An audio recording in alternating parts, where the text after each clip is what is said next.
isikhathi lesi ngeke sipretende kakhulu ngoba kunento oyibonayo uyazi njengamanje understand when there is a brother out there he's supposed to be in mainstream ministry ikhona lento iyamshisa ngaphakathi lento but lo muntu wesifazane uthi usufuna ukuqala lento yakhoke umqola abantu nithi ngabafundisi awukazi uthathe ngisho ishumi kumuntu kodwa uthi lo muntu wesifazane usufuna ukuqala lento yakho qola abantu nithi ngabafundisi kunale nto evuthayo ngaphakathi lo muntu wesifazane ufuna uhlaye naye phansi hlala naye phansi umbuzo iqiniso uthi uma ngabeka u5 million la in US dollars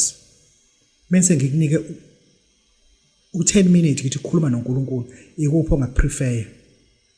yazi uzothini uzojika lo Nkulunkulu ngabe ngimbona phi ngathatha imali because that woman does not believe in God. That woman does not believe in God. Ngalo ndlela mshiye.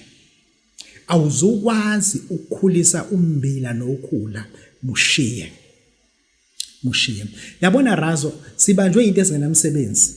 Lento kama wakho akuphushela kuyona ethi akhala ekhaya uwenza isilimi olethu.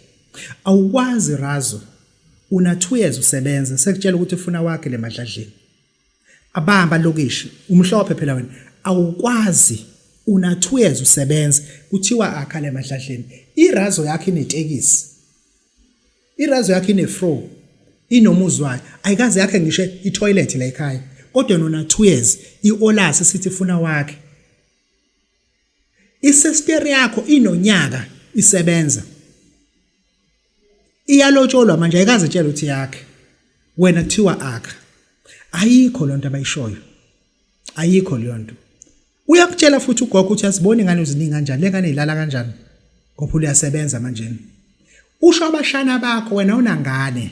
abashana bakho la kubuza balala kanjani uthi wena wakhe hostela ayikho lonto take that man obuzokwakha ngayo ifake kwa education go study something else advance your academic level improve your knowledge asikho isidingo at the age of 31 years kuthiwa wena wakhe ekhaya wenza isilimo wakhela bani ekhaya ugogo na 67 years old